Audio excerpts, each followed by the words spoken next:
Welcome to the Project Endure podcast, the place where we talk about life, endurance, persistence, perspective, and so much more. I'm Joe Rinaldi, and I'll be your host. Let's jump in. Before we get started, let me ask you a question. Have you ever noticed that what you wear has the power to change how you feel? Project Endure apparel is designed to remind you that easy won't make you stronger, and that growth is an uncomfortable choice that we all have the privilege to make every day. Look good, feel good, and perform good. Head to the link in the show notes to shop Project Endure apparel and keep on doing hard things. Now, let's get to the episode. Welcome back to the Project Endure podcast. It is episode 58. We have myself, Joe Rinaldi, here in Philadelphia, and we have a very special guest also in Philadelphia, Kellen Matthews. Kellen, what's up, man? What's going on, man? How are you? I am doing so good. You know what? I forgot to ask this before we recorded, but where are you from originally? So I'm from a small town in upstate New York called Johnson City, New York. Okay. Do you have an accent that I'm picking up on, or is it just my mind playing tricks on me? So like I said, so I'm from kind of all over. I left Johnson City when I was like 18, and I spent some time in Florida, Virginia, and in this Pennsylvania area. So I may have like some sort of accent that I've picked up along the way, but yeah. Cool, man. Well, I first came across your stuff on TikTok, which is becoming more and more common now that I find people for the podcast through TikTok. It's a pretty cool platform, and your stuff caught my eye. And I think people listening will understand why once we get into the conversation. But why don't you tell everybody a little bit about who you are, and we'll go from there. All right. Again, so I am Kellen Matthews from upstate New York. I am a addict in recovery and also an ultra marathon runner. Awesome. Wow. That was super succinct. I love that. All right. Well, why don't we start here? Tell us about the most recent ultra marathon that you did. Just give us a taste, because we'll dive in later. Okay. So this past weekend, I did an event for Legacy of Hope, which is a charity here in Philadelphia. Their motto is that no cancer patient go hungry. So they raise funds for emergency funding for like rent, utilities, for people that have a cancer diagnosis. So they had an event at the Rocky Steps, or the steps at the Art Museum, called PHL 24. Me and 25 other athletes climbed the steps for 24 hours, looking to set a world record. I went head to head with my buddy John Sullivan, who is also an endurance guy. He held the world record for the most amount of Murphs in a 24-hour period, which is pretty brutal. But I ended up whooping him pretty good. I think he ended up with 746 laps. I ended up with 849, which, and ended up being 70.5 miles, 23,000 feet elevation gain. That's absurd. What made you so? All right, let's rewind. I'm going to just start with the deep questions, because we're obviously going deep on this one. I think in life, there are things that are hard that we get to choose to do ourselves, like what you just described. And then there are hard things that maybe happen to us, circumstances that we fall into that are also challenging. And so, being a recovering addict, I would love to hear your take on what's the hardest circumstance that you've ever had to handle. Is it going through addiction and recovery? Is it something different entirely? Tell me a little bit about that. So I would say like the hardest circumstance I had to go through was like coming clean to like my family, my mom especially, this last time that I relapsed. Like I had gone through this so many times where I would stop using, get clean for 30 days, go back. I would, get my life together for a little bit, go back to rehab or go to a detox, relapse again, and be out in the street. This last time I was able to like play it cool so that my family thought that I was clean. And it was like a long, like 18-month period where I was like not living at home, so nobody really knew what was going on. I was able to put on this facade so everyone thought that I was clean. And yeah, when things started to fall apart, I was about to be evicted out of my apartment. I was honestly turning to suicide at the time. Um, yeah, having to tell my mom that, like, listen, I got to go to treatment again was really, really tough. Man, let's start at the beginning if you're cool with that, because I think this is a topic that a lot of people can relate to, whether they themselves have struggled with addiction, whether a loved one, a friend, a family member has struggled with addiction. I think it's more common than we realize on the surface. But for you, where did the addiction start? When did the addiction start? What was the addiction for people listening? And then maybe walk us through that journey, what it was like. Okay, yeah, I'll start back at the beginning. So I had my childhood growing up was a little weird. My dad cheated on his wife, got my mom pregnant. So my mom was essentially a single mom. Like, she had to pay her own bills, stuff like that. So she would send me to my dad's house, who still lived with his wife while she was at work. So just growing up, it was just kind of uncomfortable. Nothing really ever felt, or something just felt off, if that makes sense. Like, I could tell that there was something going on, but being like so young, like, I had no idea really what was going on. So that continued on through my young childhood into my early teen years, where I discovered marijuana and alcohol for the first time. And I realized, like, hey, this makes me feel good. Or it was getting rid of that feeling of like I didn't fit in or something was off. When I was around the age of 14, my buddy's mom gave us some painkillers to sell. I'm going to put up air quotes, to sell for like lunch money, school clothes, that kind of stuff. And yeah, we didn't sell them. So we started to use them.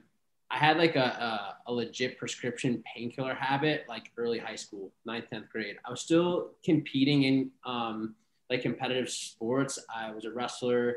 I loved to play baseball. Like, I was really into fishing and being outdoors and being a kid. But I was using these painkillers that his mom was really feeding us. I was able to like fake it through high school. I'm gonna say fake it, but like I would get high a lot. I would go through what were withdrawals. I didn't really understand that it was withdrawals at the time. At the time, I just knew that, like, okay, it felt good when I used, and then like when we ran out of them, I felt like crap for a couple days. And I was kind of riding those peaks and valleys. She would get a prescription once a month. So, you know, for the last 6 days of the month, let's say, we would use them. And then another 4 days, I would feel like crap. And then it was kind of just a repeating cycle through high school. I can vividly remember at one point we started turning to other people's parents for these painkillers. When I would come into school in the morning, our lunchroom where we would hang out before, you know, the first period started, was essentially like a corner store for drugs. Like, everybody was either raiding their parents' medicine cabinets, or, you know, they just had parents that were literally just giving them to them, like, hey, just bring us back, you know, this cash for these.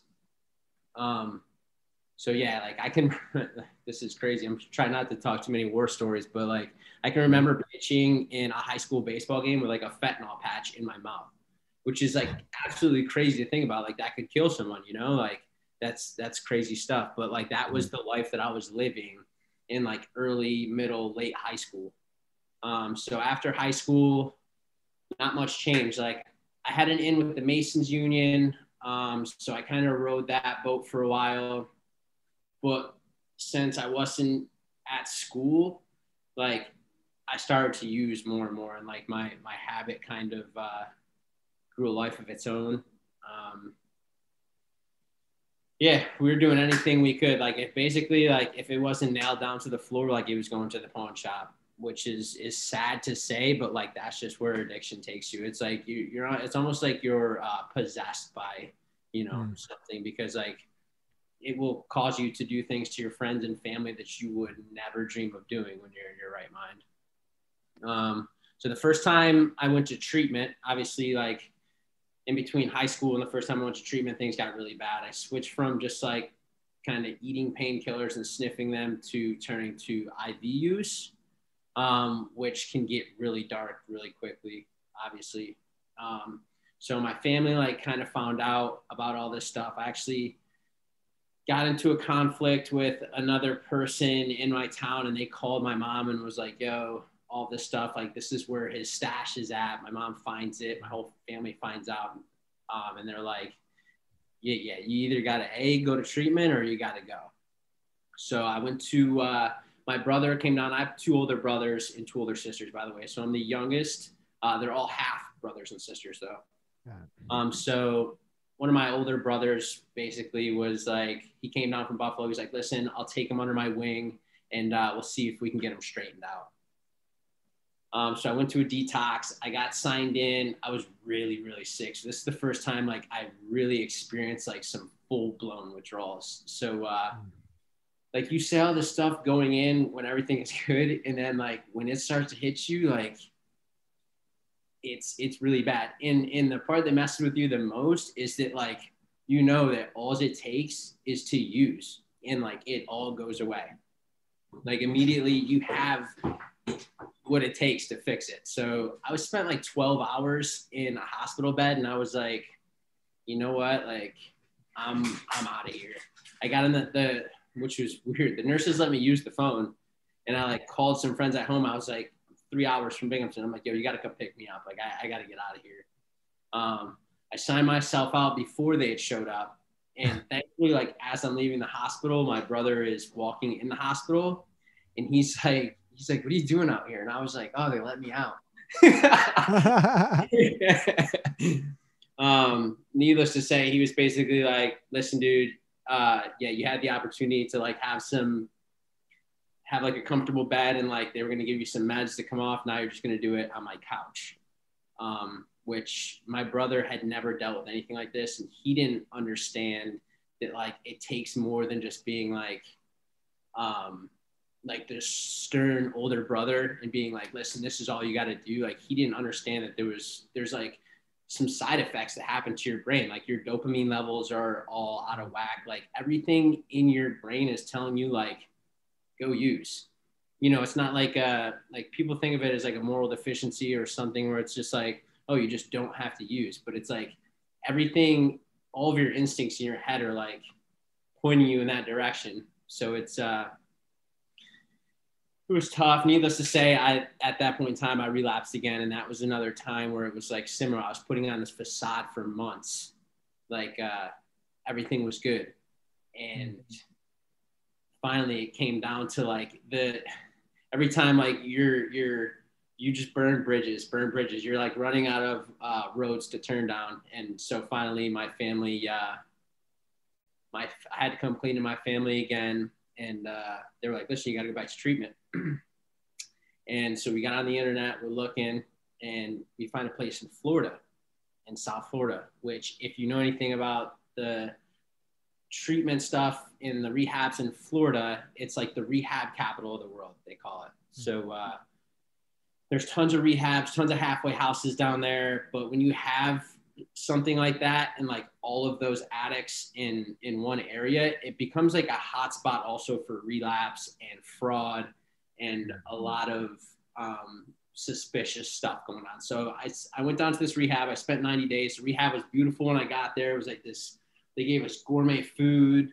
The rooms were beautiful. They had like a pool, workout center. And then when they moved you to the next process, it was in like a sketchy neighborhood where like they're now telling you like it's called the partial hospitalization process, where they're like still have you in treatment, but they're like, here, we're gonna give you a little leash, like you can start going out and looking for a job and kind of try to get back into society.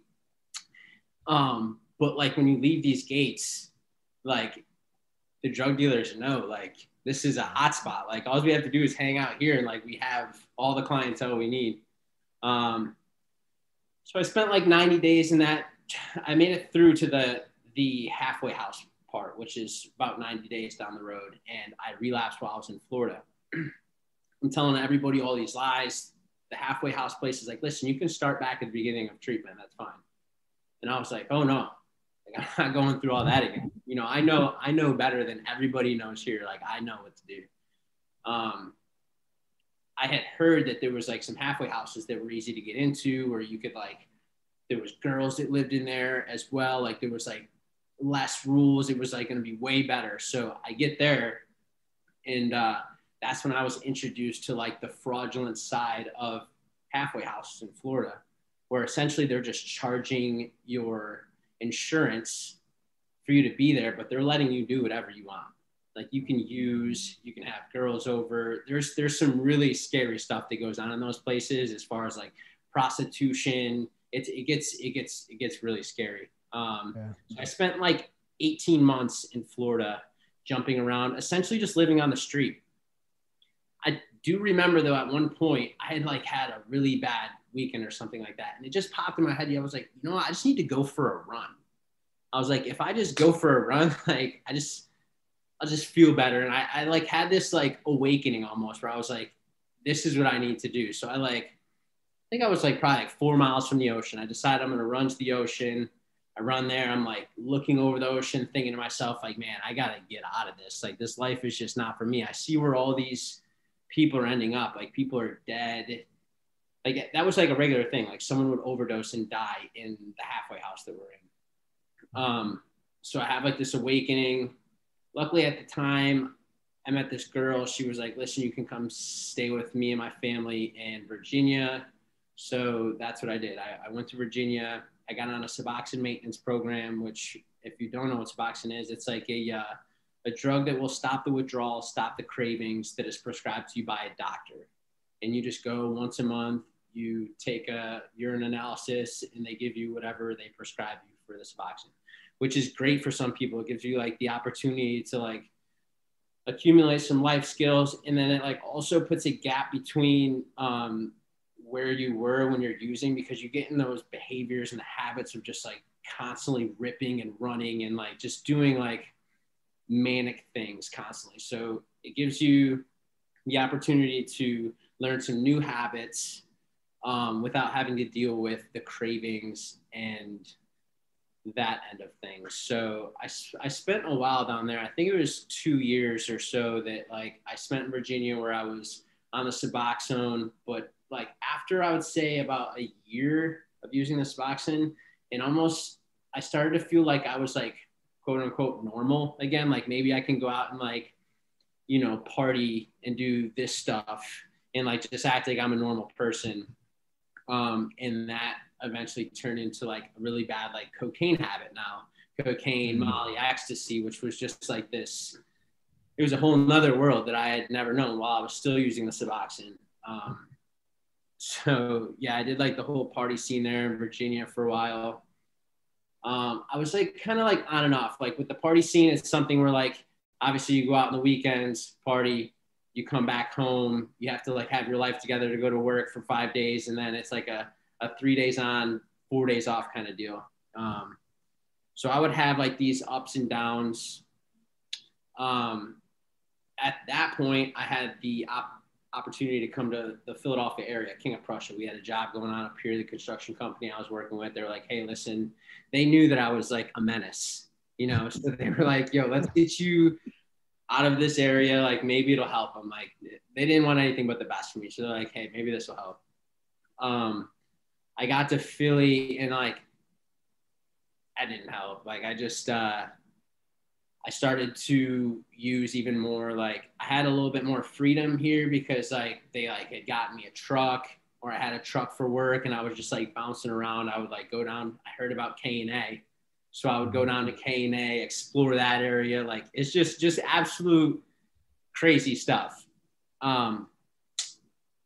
So at what point? So at some point in there, I was able to get like my own apartment, right? So I'm able to somehow save up money. I'm still like partying, save up money, and like have some sort of stability.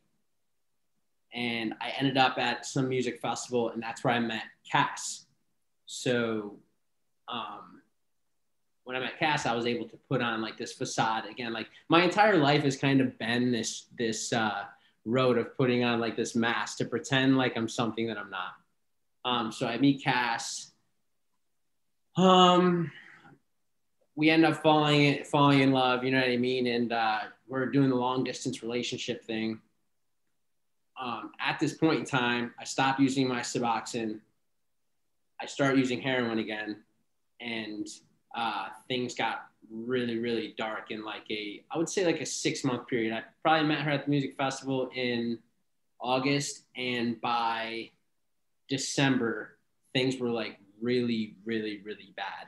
And she had no idea until one time I was down in Baltimore at her house. Again, I had another really bad weekend where like I spent a bunch of money, and I didn't have like any more roads to turn down. Like I knew that I didn't have any money to use for the rest of the week, which was going to throw me into like some pretty serious withdrawals. I couldn't tell my mom. I couldn't tell my bosses. Like I had asked everybody that I could possibly ask to borrow money. Everything that could go to the pawn shop was at the pawn shop. So my plan was to, on my drive back to Philadelphia, to stop at the bridge that crosses over the Susquehanna and jump off. I felt like I said, like I didn't have another choice. No more roads to go down. And luckily, in between that drive, Cass had given me a call and was like, hey, listen, like you've been acting really weird. Like what is going on with you? And for whatever reason, I was just, I just came clean. And she was like, listen, it's all good. And I did. I came out and I was like, listen, I just need help. Like I need to stop doing this. Like I was just beaten up, broken, bruised. Like I just didn't want to do it anymore. And that was like the first time that I felt like that. Like every other time I felt like, oh, maybe I got a little bit left in me. But this time I definitely had rode it until the wheels fell off. So it was tough getting into treatment. I didn't have insurance, and like it's just hard to get into a treatment program in general, especially if you don't come for money or you don't have money to get in. Luckily, I was able to get into a good treatment facility. They put me on a plane, flew me down to Houston, Texas. And when I got there, I just like put my nose to the grindstone and was like, dude, whatever you want me to do, whatever you need me to do, like I'll do it. So that's what I did. Like when I first got there, like I was like super into that Alcoholics Anonymous book. Like that was like the Bible there. So I was just hammering that down, just reading it as much as I could. There was some really good staff there as well. It was like, I don't know. It was just like attractive, the recovery that they had going on. So like, I think that I also played a big role. But the rest was kind of history. I got back home. I had to stay in a halfway house for a little bit in Norristown, which is in a shady area. But like I said, I just had my nose to the grindstone, and hopefully I didn't go too in depth there. No, I appreciate each word, man. I mean, my question is, if she didn't call you, would you be here right now? No, I don't think so. I was pretty set on going over the edge. I was just beaten up, and from my point of view, the mountain that I had to climb to like get out of the hole that I was in was just like, it just wasn't worth it. It wasn't worth it anymore. Like I tried so many times, and it was just seemed to be like undoable. I would imagine that even now you probably still have to fight things. I'm just imagining. Is that accurate? And if so, like what keeps you away from all of that? Because like last night, which this only happens so often, last night I had a dream that I was like in like full blown active addiction again, which just happens to me every once in a while. I'm like I can feel like the anxiety but it's always in the dream. It's like I'm already like there, it's like I'm just back in the thick of it. So yeah, like my brain still, it's almost like PTSD. I'd imagine it's like a post-traumatic stress because that was a stressful situation.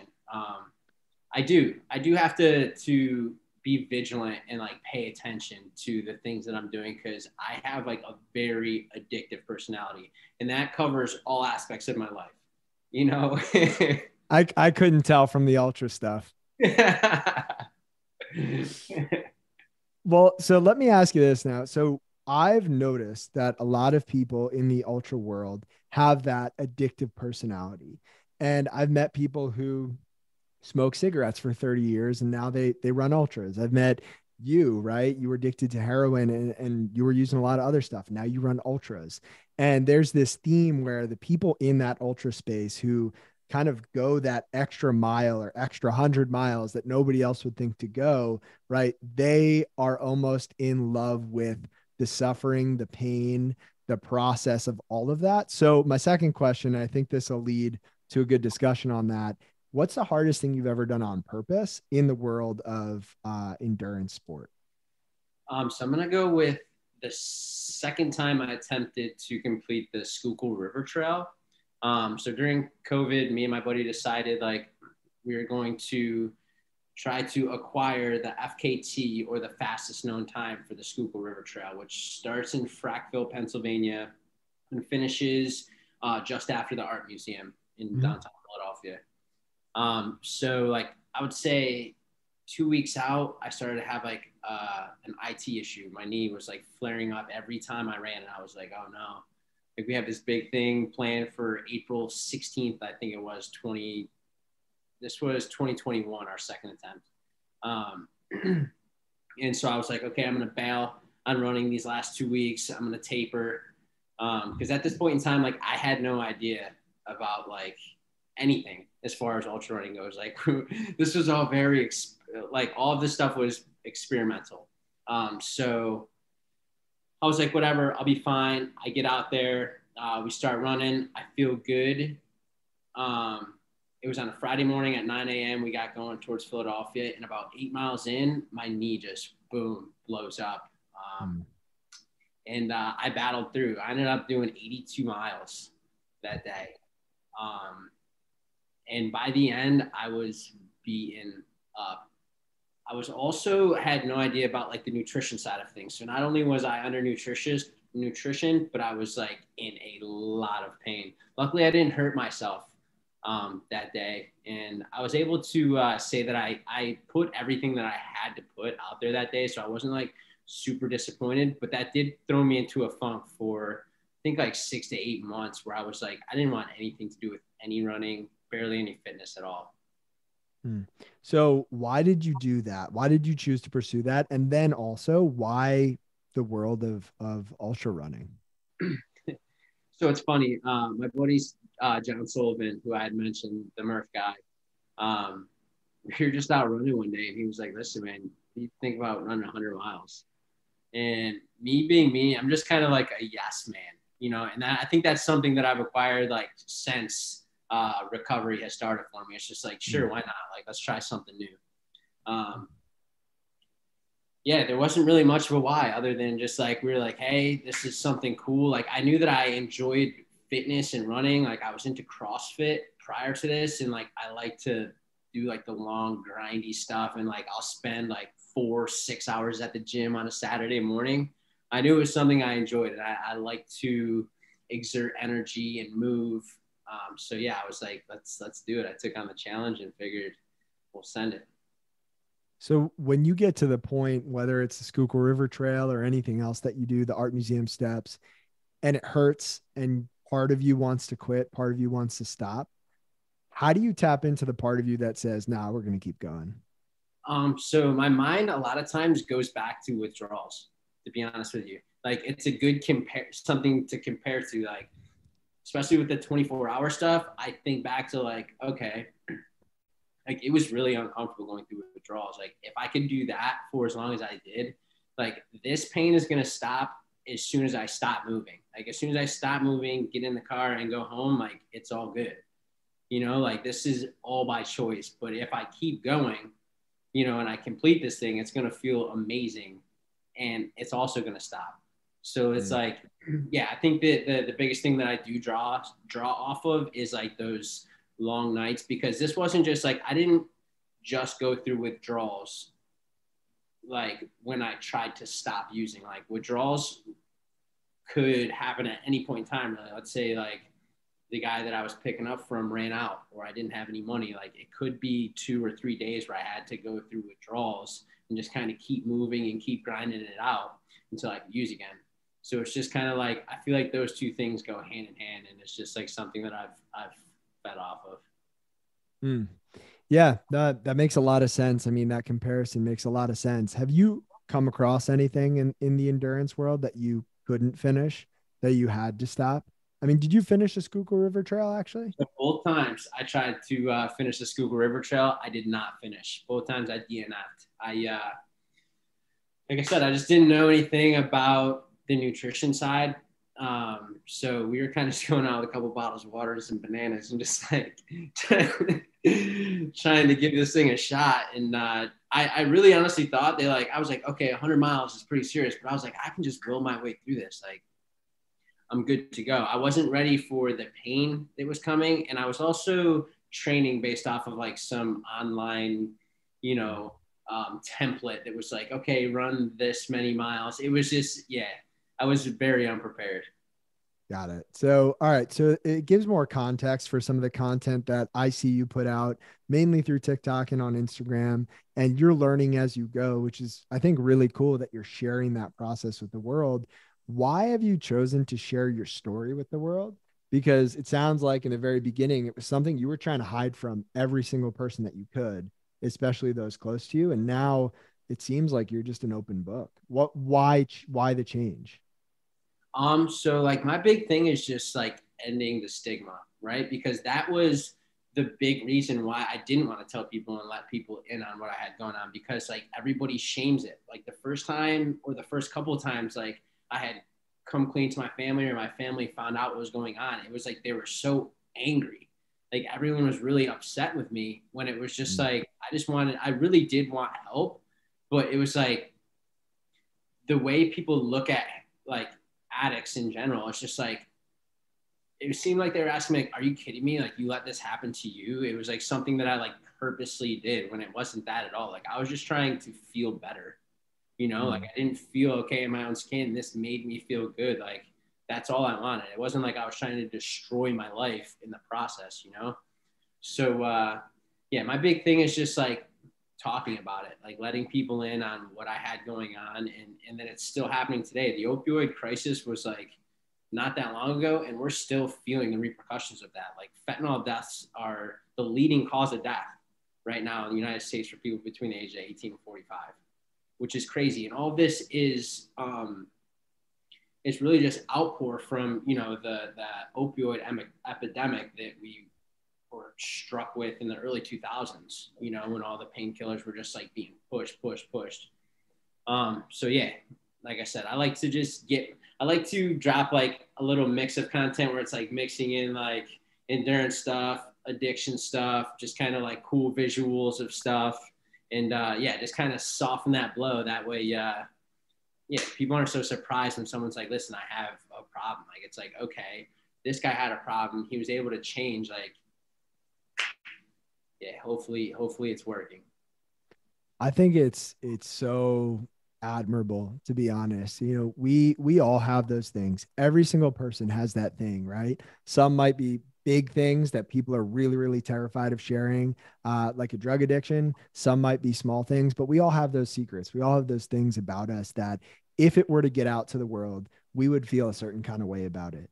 And I think being vulnerable, being open, and being willing to face that fear for the betterment of other people, for the betterment of society, is such a brave and courageous thing. And honestly, I think it's so much cooler that you have this story to tell now and that you're not necessarily in the clear just yet. I don't know if that ever happens. And maybe you don't even know.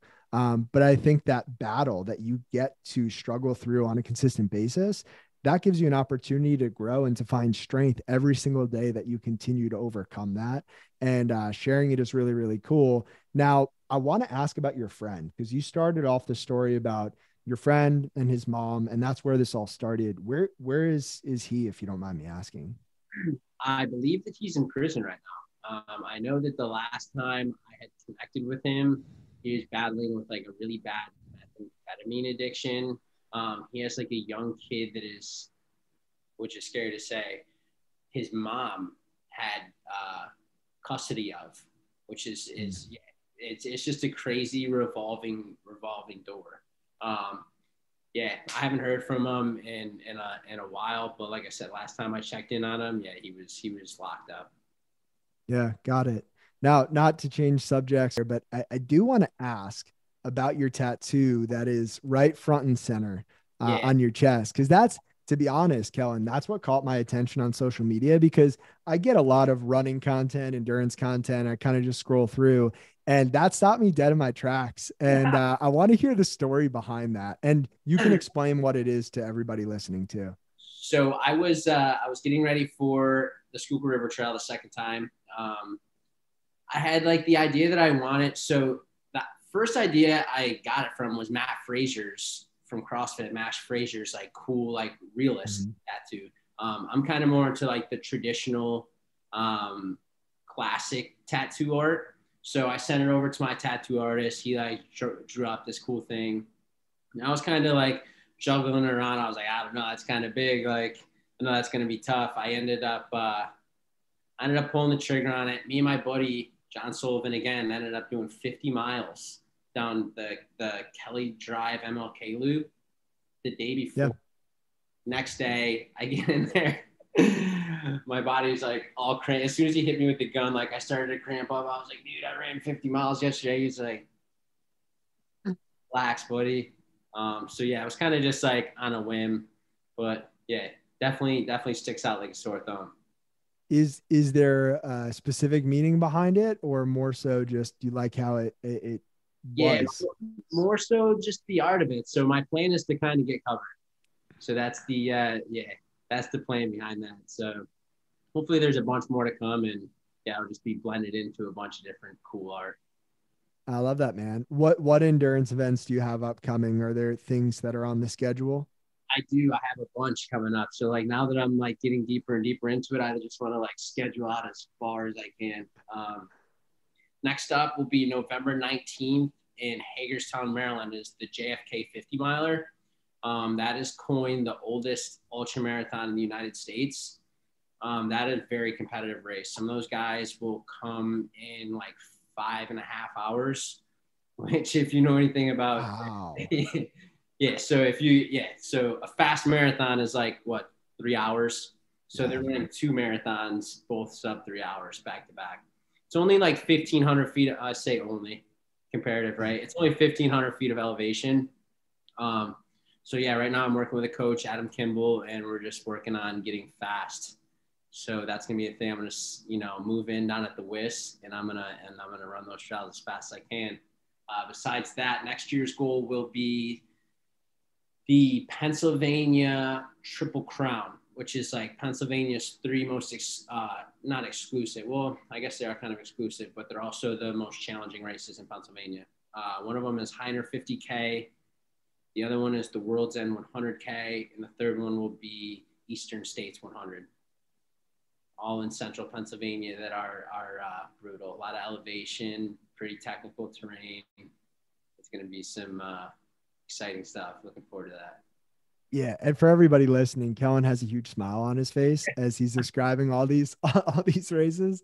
So I could tell he's looking forward to it. But so obviously to race anything that we've talked about, to perform these endeavors, these physical feats, you need endurance. And clearly that's something that you've learned a lot about in life through your addiction and addiction recovery, and now through the world of ultra running. But what does the word endurance mean to you? So I would say the word endurance is to be able to like withstand, right? It's like able to withstand and keep moving forward. Endurance, like you said, has been like a big part of my life. It's like I've always been trying to like withstand, the way people thought about me, situations that I was in, situations that I got myself into. And now things like races and stair climbs and whatever I'm doing, back-to-back Murphs, like I like to do that stuff. Endurance, I feel like, is a big part of my life, and that's going to be a tattoo that is coming very soon. I'm thinking to put it like right on my calf above my knee, because like, yeah, endurance, like you said, has definitely been a big part of my life. Mm. Is there any part about endurance that you're still curious to explore? Like, have you found your limit, right? Whether it's physical or otherwise, have you come close? So as of lately, like I haven't pushed it yet.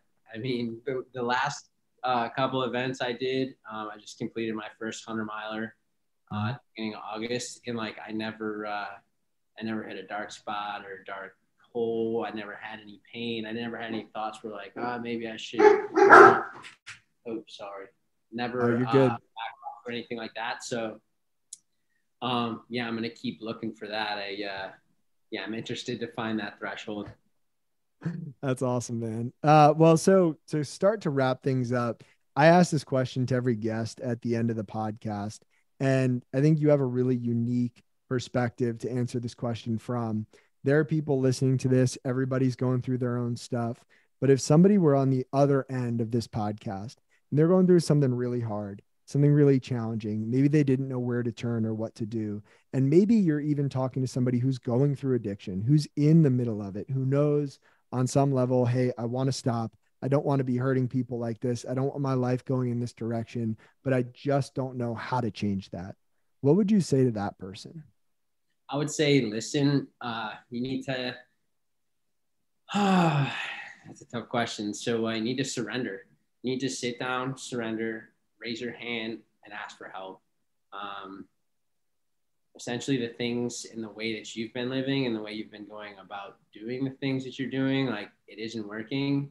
And chances are there's someone out there who has been in the situation you're in and has made it out of that situation. So, just look for help, ask for help, use the internet, go to a meeting.